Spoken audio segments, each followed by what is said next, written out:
Big pass ultimate 2 Oviya வராங்களா, வேற லெவலான அப்டேட்டாக இருக்கே அப்படின்னு தான் சொல்லணும். அது மட்டும் இல்லாமல் பார்த்தீங்கன்னா பிக் பாஸ் சீசன் 8 முடிஞ்சிடுச்சு. அல்டிமேட் எப்போ ஆரம்பிக்கும் அப்படின்னு சொல்லிட்டு ரசிகர்கள் எல்லாமே ரொம்ப ஈகராக வெயிட் பண்ணிட்டு இருக்காங்க.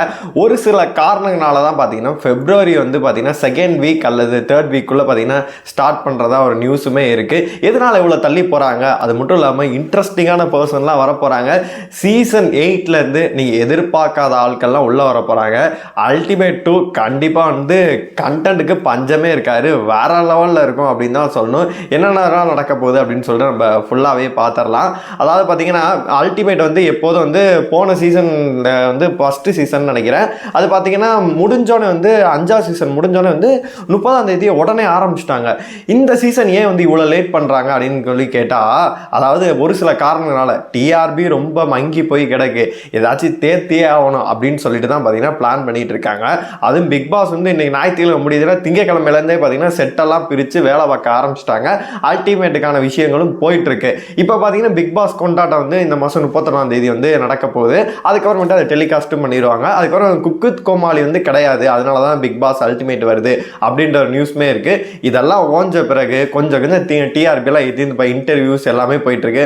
ஓரளவு எல்லாம் செட் ஆன இந்த வந்துட்டேன் பாடுறா அப்படின்னு சொல்லிட்டு லான்ச் பண்ணாங்க அப்படின்னா அவங்களுக்குமே நல்ல ஒரு டிஆர்பியுமே இருக்கும். ஏன்னு கேட்டிங்கன்னா டைட்டில்னருக்கு 50 லட்சம் கொடுக்கணும். போன சீசன்லாம் வந்து அர்ச்சனாக்கு ஒரு வீடு, 50 லட்சம் பணம், காரு எல்லாம் கொடுத்தாங்க, டிஆர்பி இருந்துச்சு. இந்த சீசனில் முத்துக்குமரன் தான் டைட்டில்னர், அல்டிமேட்டுக்கு செலவு பண்ணட்டா அப்படின்னு சொல்லிட்டு அவர்கிட்டருந்து பிடுங்கி பார்த்தீங்கன்னா 40 லட்சம் தான் கொடுத்துருந்தாங்க. ஆனால் அல்டிமேட்காக வந்து பார்த்தீங்கன்னா நிறைய விஷயங்கள் பண்ண போகிறாங்க. அதனால் கண்டென்ட் கண்டிப்பாக சூப்பராகவே இருக்கணும். சீரியல் ஆர்டிஸ்டாக போட்டு இந்த சீசன் 8 மாதிரி ஆயிடக்கூடாது அப்படின்னால ரொம்ப தெளிவாக இருக்காங்க. அதனால் கண்டஸ்டன்ட் வெயிட்டாக இறக்கணும் அப்படின்ற மாதிரி பிளான் பண்ணியிருக்காங்க. ஏன்னா ஃபஸ்ட்டு சீசனில் வந்து சூப்பராகவே ஆட்களை இறக்கியிருந்தாங்க. நிரூப்பு, இங்கிட்டு பாலாஜி முருகதாஸ், இங்கிட்டு பார்த்தீங்கன்னா ஜூலி, அனிதா சம்பத், தாமரை, இங்கிட்டு பார்த்தீங்கன்னா ஒவ்வொருத்தரும் பார்த்தீங்கன்னா வேற லெவல் கண்டென்ட் கொடுக்குறவங்களா இறக்கியிருந்தாங்க. அதே மாதிரி சீசன் 2லையும் வந்து கண்டென்ட் கொடுக்குறவங்க இறக்குனாங்க அப்படின்னா சூப்பராகவே இருக்குன்னு சொல்லிட்டு பிளான் பண்ணியிருக்காங்க. அது மட்டும் இல்லாமல் ட்ரெண்டிங்கில் உள்ளவங்களும் கூட. ஏன்னா இப்போ வந்து ஃபஸ்ட்டு சீசனில் வந்து, அதாவது பிக் பாஸ் 1ல் சொல்கிறேன், அல்டிமேட்டில் ஓவியாவுக்கு வந்து அவ்வளோ ஒரு ஆர்மி இருந்துச்சு. அவங்கள வந்து படங்கள் பண்ணுறாங்க. இருந்தாலுமே அல்டிமேட்டுக்கு எப்படியாச்சும் அவங்களை கூப்பிட்டு வந்துட்டாங்க அப்படின்னா ஓடிடியில் தான் இது வரும். ஹாட் ஸ்டார்லாம் வந்து பார்த்திங்கன்னா 24/7 வரும். அதனால் மக்கள் நிறைய பேர் பார்ப்பாங்க. அதனால் வேறு லெவலில் இருக்கும், கண்டென்ட்டும் கிடைக்கும். அந்த விட்ட டிஆர்பி வந்து இதுலேயுமே எடுத்துடலாம். அது இல்லாமல் ப்ரோமோக்கே நிறைய பேர் காத்துட்டு இருப்பாங்க. 24/7 நிறைய பேர் பார்ப்பாங்க. டெய்லி பார்த்திங்கன்னா 9 மணிக்கு வந்து ஃபுல் எபிசோடும் இருக்கும். அதில் பார்த்தீங்கன்னா ஓவியா இறக்க பிளான் பண்ணியிருக்காங்க. சௌந்தர்யா வந்து வீட்டுக்குள்ளே இருந்தப்பே சொல்லியிருந்தாங்க, நான் வந்து அல்டிமேட்க்கு வந்து வச்சாங்கன்னா கண்டிப்பாக வருவேன் அப்படின்ற மாதிரி சொல்லியிருந்தாங்க. அதனால் சௌந்தர்யாவுமே வராங்க அப்படின்ற ஒரு பேச்சுக்குள்ளே இருக்குது. அப்புறமேட்டு சீசன் 8லேருந்து வந்து மஞ்சரி, அப்புறம் ரியா போன சான்ஸே நான் விட்டுட்டேன் அப்படின்ற மாதிரி சொல்லியிருந்தாங்க. அதனால் ரியா, அப்புறமேட்டு ஜாக்லின், இந்த மாதிரி வந்து நிறைய பேர்கள் அடிபடுது. அதனால் இவங்கெல்லாம் வருவாங்க.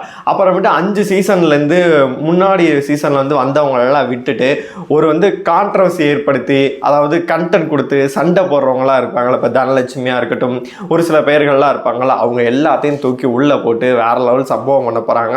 எப்படியும் ஒரு வயல் கார்டு அல்லது 2 வயல் கார்டு மட்டும்தான் இருக்கும். வந்து ஒரு 2-3 வயல் கார்டெலாம் இருக்காது. போன தடவை வந்து சதீஷ்ன்னு நினைக்கிறேன், சதீஷ் அண்ட் தீனா வந்தாங்க அப்படின்னு நினைக்கிறேன். அதனால் வந்து புது கண்டஸ்டண்டாக வந்து சீசன் 8லே வந்து அடிபட்ட பேர்கள், டிஎஸ்கேவாக இருக்கட்டும், ஜாலின் ஜோயாவாக இருக்கட்டும், இந்த மாதிரி பார்த்தீங்கன்னா ஒரு ஆங்கர் பேர்லாம் கூட அடிபட்டுச்சு. அவங்க கூட நிறைய இன்டர்வியூலாம் பண்ணிட்டு இருக்காங்க. அதனால் அவங்க பேரில் அடிபிடிச்சு அவங்களும் மேபி வரதுக்கான வாய்ப்புகள் கூட இருக்குது. மேபி ஒரு வயல் கார்டு இல்லை 2 வயல் கார்டு தான் இருக்கும். 70 நாட்கள் பக்கம் தான் இது ஃபுல்லாகவே நடக்கும்.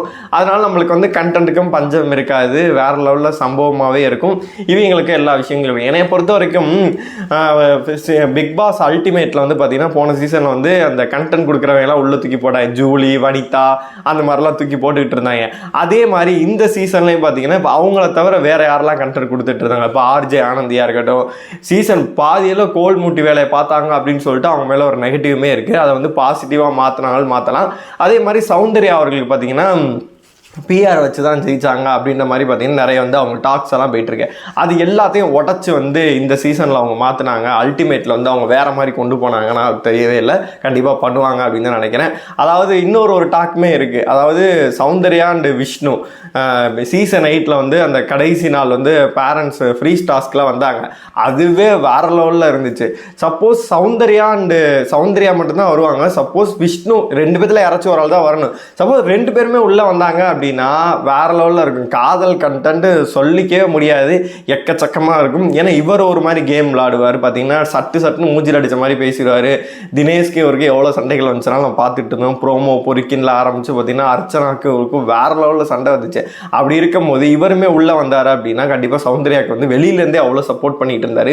வீட்டுக்குள்ளே போனார் அப்படின்னா சௌந்தர்யாவுக்கு வேற லெவலில் சப்போர்ட் பண்ணுவார். அதனால அந்த கண்டென்ட்கெல்லாம் காத்து நம்ம பார்க்கறதுக்காக ரொம்ப அவளாக வெயிட் பண்ணிட்டு இருக்கோம். எப்போ லான்ச் ஆக போகுது, அடுத்தடுத்து விஷயங்கள்லாம் வந்துச்சு அப்படின்னா நான் உடனே அப்டேட் பண்ணிடுறேன். அதுக்கு நீங்கள் என்ன பண்ணணும், நம்ம சேனலில் வந்து மறக்காமல் சப்ஸ்கிரைப் பண்ணி வச்சுட்டு இது கொஞ்சம் நிறைய பேருக்கு ஷேர் பண்ணீங்க அப்படின்னா தான் தொடர்ந்து இந்த மாதிரி வீடியோக்கெல்லாம் போட முடியும். இதில் வந்து விஜய் சேதுபதி தான் ஹோஸ்ட்டாக இருப்பார் அப்படின்ற மாதிரி சொல்லியிருக்காங்க. உங்களை பொறுத்த வரைக்கும் விஜய் சேதுபதி வந்தால் நல்லா இருக்குமா, இல்லை கமலஹாசன் வந்தால் நல்லா இருக்குமா, இல்லை வந்து நம்ம எஸ்டிஆர் வந்தால் நல்லா இருக்குமா அப்படின்னு சொல்லிட்டு உங்களோட ஒப்பீனியன் எல்லாத்தையுமே கமெண்ட்டில் சொல்லுங்கள். இந்த அல்டிமேட் 2ல் யாரெல்லாம் வந்தால் நல்லா இருக்கும்னு நீங்கள் நினைக்கிறீங்களோ மறக்காமல் கமெண்ட் பாக்ஸில் சொல்லுங்கள்.